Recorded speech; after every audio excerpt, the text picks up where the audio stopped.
¿Década gloriosa o década perdida? Es la pregunta que alguien se hizo sobre China. Que el país cambió radicalmente con Hu Jintao, no cabe duda. Pero ¿fue el cambio positivo? Porque no siempre graduarse de superpotencia es bueno, o al menos no lo ha sido para parte de los 1.400 millones de chinos. Es cierto que de los 90 ser una economía como la de Italia, China pasó a ser la segunda del mundo y que la renta per cápita anual se quintuplicó. Pero esa renta es aún baja, $9.100, sobre todo para un país que requiere urgentemente impulsar el consumo interno y que es uno de los más desiguales del mundo, con brechas enormes entre campo y ciudad. De hecho, 150 millones de chinos viven con menos de $1 al día. Si le sumamos las violaciones a los derechos humanos, corrupción, falta de un poder judicial independiente y de una prensa libre, los desafíos no son pocos. Las nuevas autoridades, que son la cuarta generación desde Mao y que liderarán China la próxima década, deberán afrontar esos retos internos y además lograr nuevas áreas de influencia como África, clave para una nación que tiene a Estados Unidos, Corea del Norte y Japón como algunos de sus focos de conflicto. Xi Jinping, el nuevo presidente, llamó a construir el sueño chino. Y este, distinto del americano, dijo, es el de una sociedad modestamente acomodada, un país rico y poderoso y un pueblo feliz. Probablemente esto último es donde el camino será más largo y pedregoso, para que el sueño chino no sea una pesadilla. Comienza Cable a Tierra.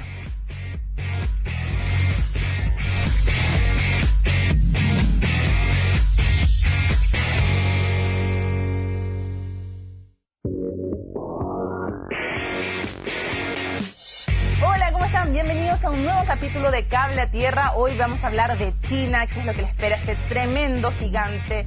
Luego la elección de sus nuevas autoridades, ¿cuáles son los desafíos del futuro? Bueno, lo vamos a conversar con dos de nuestros panelistas. Cassandra Suet, muchísimas gracias por estar nuevamente con nosotros aquí en Cable a Tierra.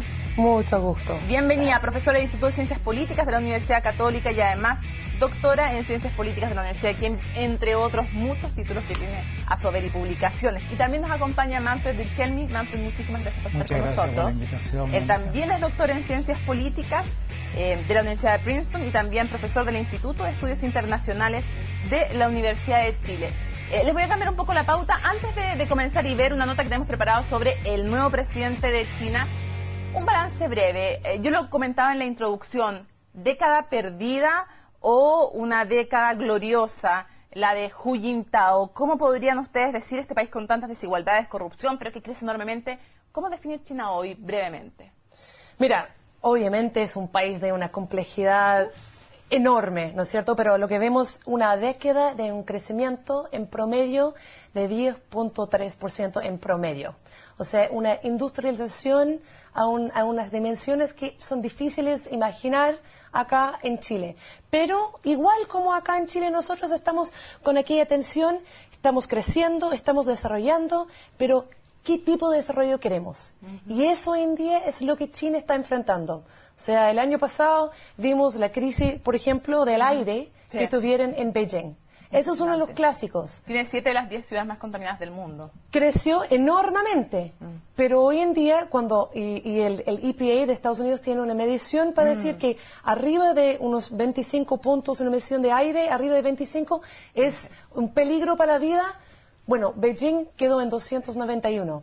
Acá en Santiago no estamos en una posición para criticar, porque ayer yo vi en Puente Alto que llegaron a 132. Pero un país de contraste, dirías. Pero un país de contraste, de riqueza y pobreza. Brevemente, ¿cómo dirías tú, cómo definirías tú a la China después de esta década de Hu Jintao? Década perdida de ninguna manera, porque los logros son muy impresionantes y creo que Cassandra ha dicho cosas muy importantes. No sé si gloriosa, suena un poco ideológico como el pronunciamiento así de los grandes avances, suena como congreso de un partido, pero yo diría que una década sumamente trabajada, una década de un tremendo esfuerzo que indudablemente ha generado tensiones. Mencionaste algunas de las tensiones, la tensión campo-ciudad, el crecimiento de la desigualdad. En China están discutiendo si el vaso está medio lleno o medio vacío. Los más partidarios del régimen obviamente que ven la parte llena, los críticos ven la parte vacía. Hay argumentos para los dos lados, pero yo creo que sin duda que hay grandes logros, pero esos grandes logros hacen que se aspire a más. Perfecto. Y que se vea qué se podría hacer mejor. Los invito entonces a revisar quién es Xi Jinping, un ingeniero químico de 59 años, poseedor además de un doctorado en teoría marxista, hijo además de uno de los llamados también fundadores de este sistema, pero que fue luego en la época de la Revolución Cultural dejado de lado. Luego volvió. ¿Cómo lo hizo para volver a estar en el poder? Veamos quién es Xi Jinping. Aplausos cerrados para Xi Jinping. Sí, literalmente cerrados. Y es que el nuevo presidente de China fue escogido entre 4 paredes por el Partido Comunista, aunque para muchos su elección era esperada. Él pertenece al consenso de mantener al Partido Comunista como único partido de China. Jinping fue vicepresidente del mandatario anterior, Hu Jintao. Desde ahí le tocó compartir con Vladimir Putin, Barack Obama e incluso con Hugo Chávez. Sin embargo, para gran parte de China fue un personaje desconocido. No sé mucho sobre él, pero creo que será un buen líder. Será parecido, aunque poco más duro que el anterior. Son especulaciones personales. Nació en 1953. Es hijo de uno de los fundadores de la guerrilla comunista. Trabajó en el campo, estudió ingeniería química y luego se convirtió en uno de los miembros más destacados del Partido Comunista. Todo el mundo habla del sueño chino. De mi punto de vista, materializar el rejuvenecimiento de la nación es el sueño. El nuevo mandatario no la tiene fácil. Si bien China sigue creciendo a una tasa elevada, está ido a la baja en los últimos años y la pobreza alcanza cerca del 13%. Por eso uno de sus primeros viajes como mandatario se hizo a África, donde China es el principal inversor. Las administraciones anteriores de Hu Jintao y Wen Jiabao no fueron buenas ni populares. Entonces Xi Jinping tiene la oportunidad de dar la nueva esperanza al país. A esto se suma una declaración de principios que sorprendió a todos. Debemos resolver los problemas entre nuestros integrantes, la corrupción, los sobornos, estar fuera de contacto con la gente, las excesivas formalidades y la burocracia. Palabras que sonaron fuerte en el gigante asiático, aunque para algunos primero debe cumplir. Pablo Cuellar, CNN Chile. Bueno, Pablo Cuellar nos daba cuenta de quién es este personaje y sus desafíos. No vamos a hablar inmediatamente de él, que es un príncipe, así se le llama, también en otros lados hay príncipes, a diferencia del primer ministro Li Keqiang, que es un hombre de una familia humilde, como veíamos Xi Jinping no. Pero me llama la atención, Cassandra, detrás de cada gran hombre hay una gran mujer. Yo diría que a veces adelante y al lado también, pero en este caso hay una mujer que es llamada la Carla Bruni China, que es la señora de Xi Jinping, Peng Liyuan, y que es muy famosa. De hecho, algunos dicen que él es el esposo de Peng Liyuan. ¿Quién es esta mujer y qué rol político podría jugar? Imagínate si la Violeta Parra se hubiese casado con un presidente. O sea, es una figura cultural fundamental, reconocida. La generación joven de 30 años llevan 30 años mirando a ella en la tele, 30 años escuchando su música. Ella lleva décadas conocida y él apenas un par de años. Entonces, sin duda, ella le ha ayudado en términos de, bueno, una nueva esperanza que se escucha de la juventud. Yo ayer estaba hablando con un par de columnistas justamente sobre la percepción de la juventud y realmente yo creo que ella da un brillo a él. Ahora, la última mujer, o la única tal vez china que uno escucha con un rol político relevante, fue la última esposa de Mao, que es Jiang Qin, que además fue el artífice también, entre otros, de la Revolución Cultural. No hay tan buen recuerdo. ¿Podría jugar esta mujer un rol político importante o va a ser más bien la cara amable del régimen, una cosa más de adorno, de suavidad? Mira, hoy en China se publicaba muchísimo sobre una cosa, sobre esa super couple, esa power couple, que ellos estaban vestidos de ropa, no de marca internacional, no de Prada, ¿verdad? De marca china, hecho por una gran casa de diseño chino. Ella va a ayudar a poner una imagen de orgullo en el país. Ahora, hay un problema que ella también... Hay un componente negativo de su personalidad y de su reconocimiento. Y eso de que hoy en día, como mencionaron, hay una frustración sobre esa clase élite político. Perfecto. Si ella demuestra excesos por este lado, claro, sería un punto negativo para él. Perfecto. Vamos a los temas de China, los temas internos primero. Manfred, uno de los que aparecen sin duda, bueno, tal vez son dos, desigualdad y corrupción. Hablemos de desigualdad. Es un tema complicado para un país que necesita de manera importante dejar un poco el fuerte que tienen las exportaciones y aprovechar esos 1.400 millones de habitantes para darle poder al consumo interno. Pero la desigualdad, por un lado ético, pero por un lado económico, es compleja. ¿Qué tan grande es esa desigualdad? La desigualdad en China tradicionalmente ha sido bastante moderada. Está la tradición maoísta, por supuesto, pero eso se va alejando en el tiempo. Pero estas décadas de desarrollo tan vertiginoso han generado una nueva clase de gente rica y que hoy día tiene mucho poder político. El Partido Comunista hizo algo inusitado hace algunos congresos atrás, creo que fue el Congreso número 16, admitir como miembros del partido a dueños de empresas. Eso cualquiera que sepa un poco de marxismo-leninismo sabe que es algo extraordinario y muy anómalo. Hoy día muchos de los más ricos son miembros del Congreso, el Congreso Nacional del Pueblo. Se dice que hay más millonarios en el Congreso chino que en todos los poderes públicos de una democracia como los Estados Unidos. Eso genera resentimiento. Lo que indicaba Cassandra sobre la ropa de marca china de los gobernantes es parte de una campaña lanzada por Xi Jinping de austeridad, de mostrarse con productos, obviamente con un estilo de vida que es acomodado, pero sobrio, dentro de una sobriedad. No usar la cartera Louis Vuitton, no usar el reloj de la marca exclusiva europea, no tantas limusinas, más autos compartidos. Tú nos estás llevando a un tema que es también, que creo que está inevitablemente entrelazado, Cassandra, porque se han puesto como meta las nuevas autoridades duplicar el PIB en el 2020 respecto del 2010, sacar a 80 millones, algo así como el 8,5% de la población china de la pobreza. O sea, es una tremenda tarea, pero este tema de la desigualdad, que va siendo clave, se enlaza con el tema de la corrupción. Y un tema tan evidentemente importante que el propio Xi Jinping lo dijo: si no atacamos la corrupción, esto puede mermar las bases de no solo del Partido Comunista, sino que del Estado completo.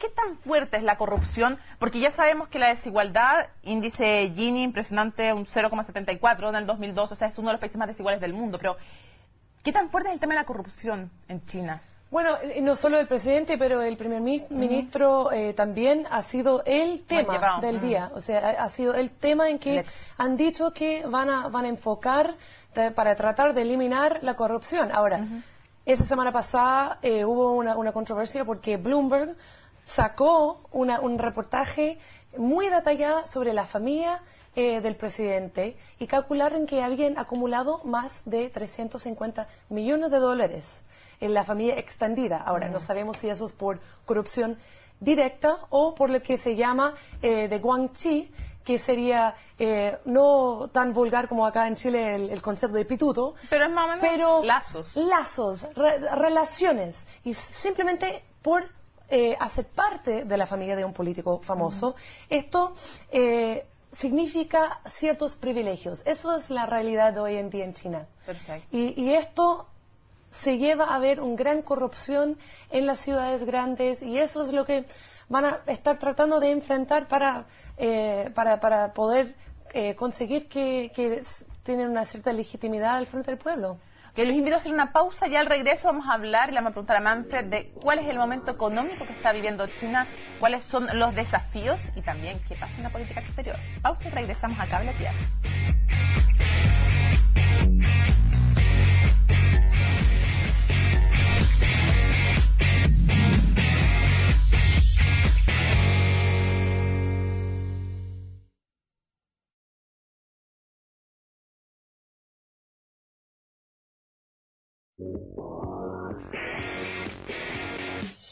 Continuamos en Cable a Tierra analizando el presente y el futuro de China. Manfred, habíamos dejado esbozado tema económico, ya dijimos cuáles son las metas, ¿Cuáles son los desafíos o los problemas que enfrenta China después de este enorme crecimiento? Ha bajado la tasa del 10 al 7 y tanto. Y tiene, por ejemplo, yo nombro una sola cosa, el Hukou, esto de que hayan 200 millones de habitantes que son campesinos que han migrado, pero que como su Hukou, su derecho en el fondo de asistencia social está en un lugar, en el campo, cuando van a la ciudad, se quedan sin ese sistema. Eso es un problema. Nómbrame tú, ¿qué otros problemas tiene China hoy en el plano económico? A ver, China ha tenido un desarrollo vertiginoso concentrado especialmente en las áreas costeras, sí, y más en el sur que en el norte. Entonces el tema regional es muy importante, hacer que el crecimiento vaya siendo más parejo y vaya entrando desde las áreas costeras hacia el interior. El tema del campo con la ciudad es muy cierto, el sistema del llamado Hukou genera mucha vulnerabilidad para mucha gente que no tiene los papeles en regla, por ejemplo, para que los hijos puedan tener la educación que les corresponde o para tener acceso a la salud. Ahora, las crisis económicas en Occidente de los últimos años han hecho que la importación masiva de productos chinos ya no sea algo tan obvio como en el pasado. Entonces ellos han tenido que redefinirse hacia desarrollar más su mercado interno. Pero eso es más fácil decirlo que hacerlo, porque eso significa reconversión, reestructurar su economía y también significa, de alguna manera, empoderar al consumidor. Y empoderar al consumidor es políticamente sensible también. Implica finalmente empoderar al ciudadano y ahí estamos hablando de otras cosas. El consumidor es también una persona que piensa, el consumidor es parte de una naciente sociedad civil y hasta el día de hoy lo que ha impulsado esas extraordinarias tasas de crecimiento que van a seguir siendo altas y si uno tiene un 7%, uno en una década dobla el producto matemáticamente.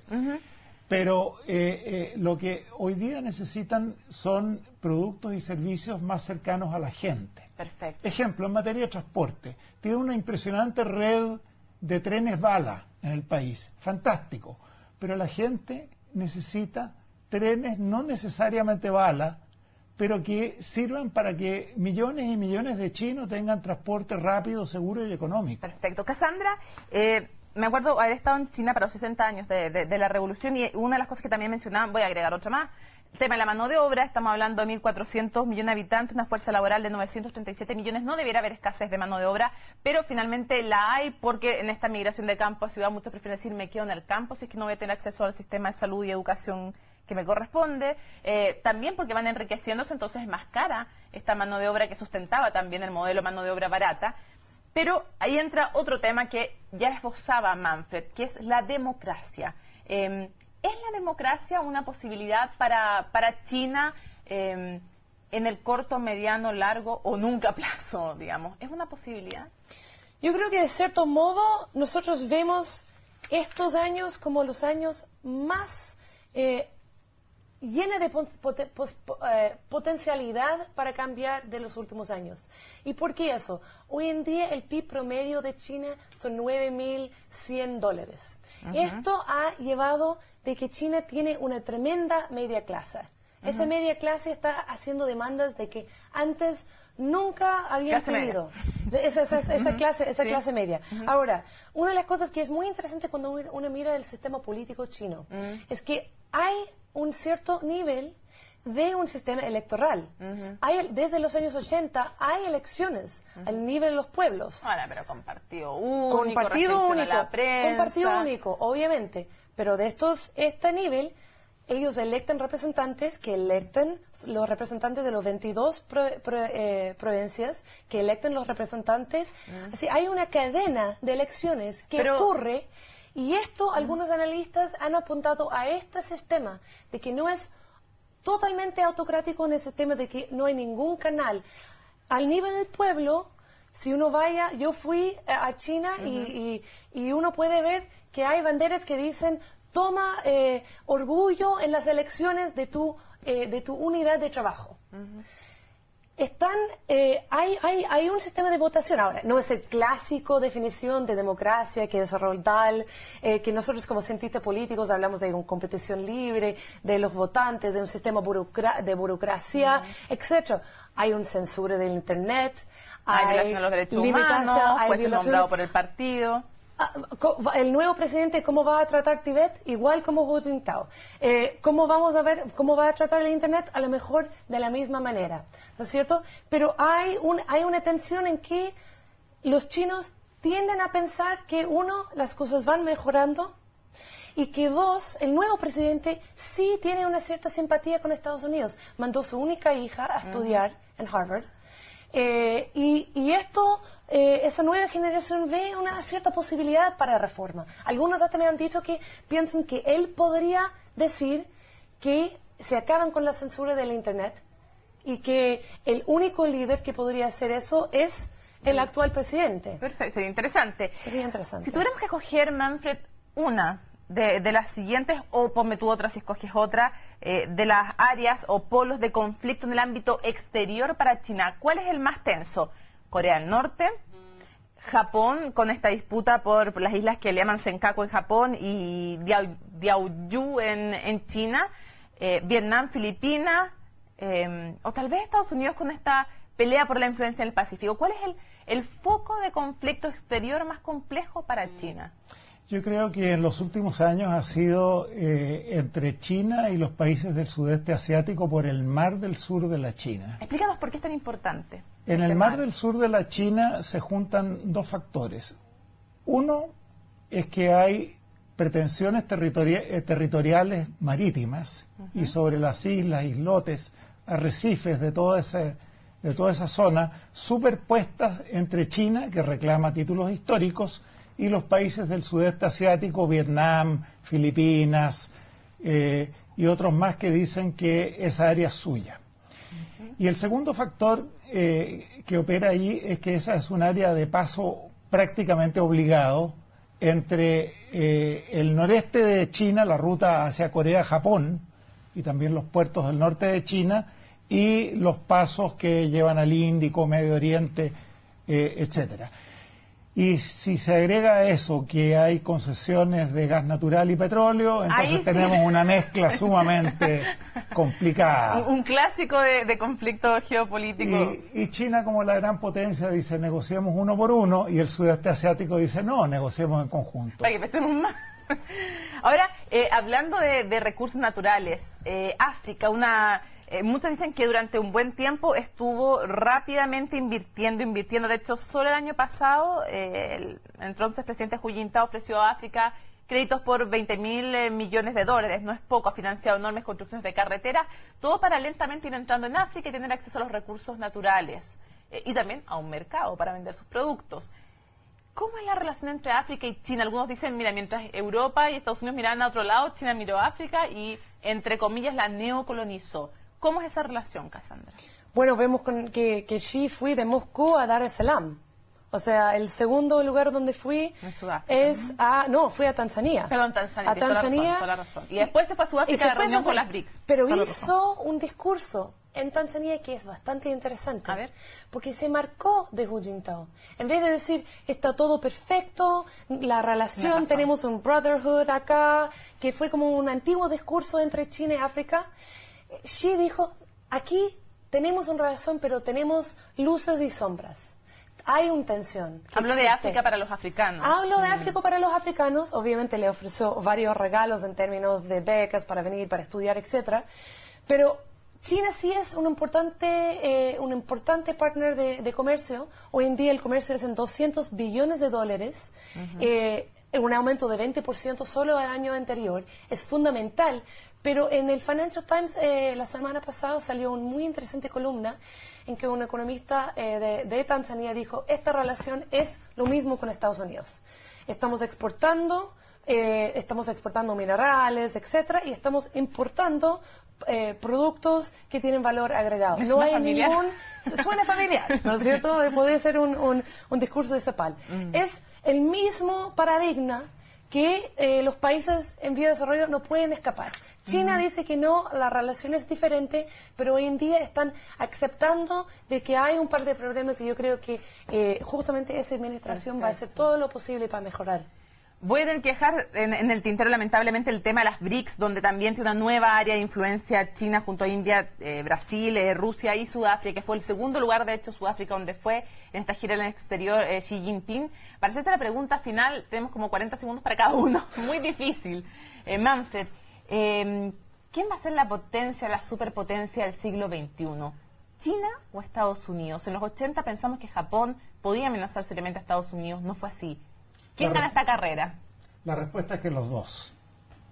Estados Unidos le queda mucho. Estados Unidos ha demostrado ahora en el contexto de la crisis económica que tiene una tremenda capacidad de recuperación. The Economist comentaba que es una recuperación más de abajo hacia arriba, no tanto por las cosas que hace el gobierno o la Reserva Federal, sino que por la cosa que hacen, por lo que hacen los emprendedores. Entonces, Estados Unidos sin duda que le queda mucha vitalidad. Lo que tiene que resolver son temas estructurales que tienen que ver con el gasto fiscal, etcétera. Y China sin duda que tiene un largo camino por ascender todavía por delante. Entonces yo diría ambos. Y la clave está, estas dos superpotencias del siglo XXI van a aprender que sin perjuicio de competir, el mundo necesita que tengan prudencia y que cooperen, o van a equivocarse e ir a algún tipo de confrontación que sería malo para todo el mundo. Brevemente, Cassandra. Seguramente ya han percibido de que chilena no soy. Ya, yo soy estadounidense, así por que... eso dice con cierta malicia la última pregunta. Habiendo realizado esa salvia, para mí llave es innovación. Por muchos años Estados Unidos ha dominado. Su capacidad de innovar le ha salvado de muchos países. Literalmente. Y si China, que ha duplicado su número de patentes en los últimos años, logra innovar al nivel en que el Estados Unidos ha conseguido, estamos de nuevo hablando de PIBs bastante diferente, PIB per cápita, China 9.000, Estados Unidos 50.000, un país pobre contra un país rico. Pero si consigue levantar el nivel de innovación, va a ser un gran desafío para Estados Unidos competir. Cassandra, muchísimas gracias por habernos acompañado en Cable a Tierra. Manfred, muchas gracias por haber estado con nosotros. Gracias a ambos. Gracias por la invitación. China, un país tan complejo que daría para muchísimos Cable a Tierra, un país que es muy moderno y a la vez muy atrasado en otras áreas. Tal vez la mejor definición fue la que le escuché a un chino. Este es un país donde en una cuadra puedes encontrar el primer, segundo y hasta tercer y cuarto mundo. Gracias por habernos acompañado en Cable a Tierra.